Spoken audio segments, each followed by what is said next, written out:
el impacto que tiene la epidemia del coronavirus sobre la economía global y en particular sobre Venezuela, el impacto directo es a través de los precios del petróleo. Estamos hablando que Venezuela actualmente está vendiendo su petróleo, su barril de petróleo a precios de descuento, 23 dólares por barril. Y el costo de producción por barril es alrededor de 11 dólares. Entonces, los ingresos que el Estado puede estar obteniendo por las exportaciones petroleras se ve limitado durante este año en este contexto global de caída de precios petroleros. Pero además de eso, Venezuela enfrenta una caída sostenida de su producción petrolera, y esto ya hace varios años atrás, lo que complica aún más la situación. Ante esta dinámica que se está viendo en este año, a principios de este año, yo estimo alrededor de que el déficit de Venezuela habría empeorado alrededor de 5 puntos porcentuales del PIB. Estamos hablando, bueno, más allá de esa cifra, todo indica que Venezuela está en aprietos financieros. Y esto viene de ya años atrás. Venezuela entró en default en el año 2017. Y actualmente el gobierno de Nicolás Maduro pidió un préstamo al Fondo Internacional que por cuestiones de que no es un gobierno reconocido y que tampoco cumple con la publicación de estadísticas que exige el fondo. Además de todo eso, pues no fue aprobado. Y Venezuela necesita, además de un financiamiento, Venezuela debía haber tomado un montón de medidas de ajuste macroeconómico que le permitieran recuperar su actividad económica para que en contextos de estos shocks externos, como el coronavirus, caída de precios del petróleo, pudiese aplicar en este momento un aumento del gasto, pudiese tener los fondos para financiar ese gasto en este tipo de eventos y una política monetaria expansiva. El problema es que Venezuela ha hecho uso excesivo de esa política monetaria expansiva y ha financiado todo su gasto a través de emisión monetaria, lo que ha hecho que la nación entrara en hiperinflación. Y llega un momento que la maquinita de imprimir dinero deja de producir todos los suficientes beneficios al Estado en su presupuesto como para financiar ese déficit. Llega un momento en que ya la inflación excede todo el beneficio que puede obtener el Estado para financiar su déficit. Entonces Venezuela está en esta dinámica donde toda emisión monetaria que el gobierno pudiese tomar para enfrentar esta crisis implicaría una mayor inflación, y tampoco tiene acceso a los mercados de financiamiento externos porque en 2017 entró en default y porque la economía venezolana está en un constante declive. Ahora, todo lo que tú me estás explicando, señorita Albany Granados, pareciera ser como los ingredientes de una pandemia, pero desde el punto de vista económico. En esta coyuntura puntual, después de 3 días de cuarentena, entonces, ¿qué puede esperar el venezolano desde el punto de vista económico? Porque hay mucha gente que quizás tiene la capacidad de ahorrar en Venezuela para una semana, para 15 días, los beneficiados para un mes, pero hay mucha gente que vive el día a día. ¿Qué puede esperar ese ciudadano? Sí, bueno, hay dos impactos. En primer lugar, el del venezolano a pie, que sencillamente vive del día a día y no puede ir a un supermercado y hacer abastecerse por alrededor de un mes o 3 semanas, sino que compran lo que necesitan en el día o quizás lo que necesiten en las semanas. Eso pues hace mucho más difícil poder sostener una cuarentena por un tiempo indefinido, como lo ha dicho Nicolás Maduro.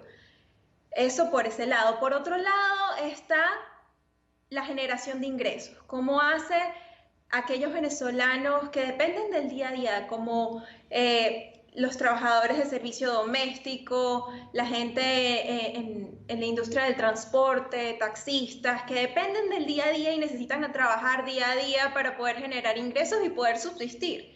En esta situación, pues es bastante limitado. A mi juicio, la cuarentena en Venezuela, incluso desde el sector privado, las empresas, estamos hablando de una situación de que la economía lleva una caída del Producto Interno alrededor del 50%, de la mitad desde el 2013. No te puedes, en este contexto, afrontar un paro en su producción de lo que llevamos alrededor de un poco más de 3 días, 4 días, es sumamente complicado para las empresas, y más en un contexto cuando el presidente Nicolás Maduro aumentó impuestos a principios de año. Ahora bien, para ese dueño de esa empresa, sobre todo la mediana y la pequeña empresa, ¿durante cuánto tiempo es sostenible pagar sueldos si los empleados no están trabajando? ¿Durante cuánto tiempo es sostenible meterse la mano al bolsillo de la empresa o sacar dinero para subsistir familiarmente o individualmente sin que una empresa esté produciendo dinero? Está relacionado con lo que nos acabas de responder, pero visto desde el punto de vista del patrono, ¿por cuánto tiempo podría ser sostenible en esta situación económica? Muchas empresas antes del impacto de esta epidemia estaban viviendo del aporte de socios, básicamente esperando que haya un cambio de gobierno, un cambio en la política económica y que Venezuela empiece a producir y empiece a recuperar su actividad económica. Muchos de ellos ya en esa situación estaban viviendo prácticamente del aporte de socios más que de las ventas. Yo diría que en una situación como la que está Venezuela actualmente, probablemente sea un mes como máximo para muchas empresas. La situación es delicada, más porque Venezuela viene de varios años, desde el 2014, cayendo su actividad económica. Al plano internacional, más allá del tema político y del reconocimiento de Nicolás Maduro o Juan Guaidó que tiene el Fondo Monetario Internacional, ¿cuáles son esos pasos que tendría que dar el país o esa serie de requisitos para poder ser financiado por el Fondo Monetario Internacional? Bueno, en primer lugar, Venezuela debería hacer un ajuste macroeconómico, debería buscar medidas para frenar la inflación, debería liberar su mercado cambiario, debería incluso reestructurar su deuda para poder obtener el financiamiento ya de mercados internacionales.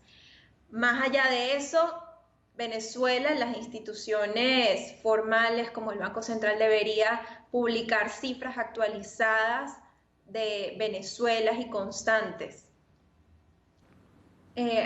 Más allá de eso, lo que me preocupa de un préstamo al fondo es quién lo manejaría actualmente en Venezuela.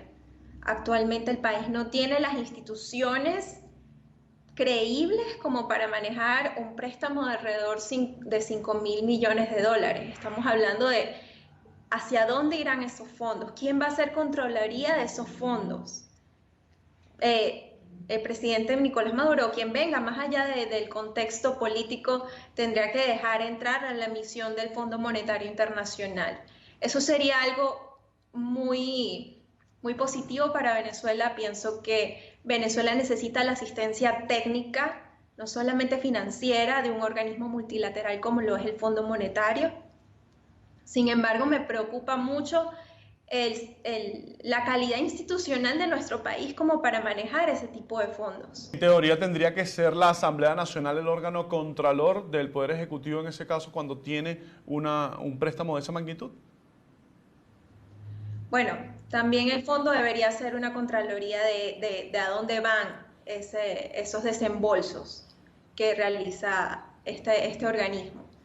Sin embargo, bueno, yo ante el contexto político actual de lucha de poderes y de reconocimiento internacional, es difícil que esos fondos puedan ser administrados de una buena manera. Eso es lo que pienso a mi juicio. Venezuela necesita el financiamiento, pero más allá del financiamiento necesita instituciones que puedan gestionar eso para el sistema de salud.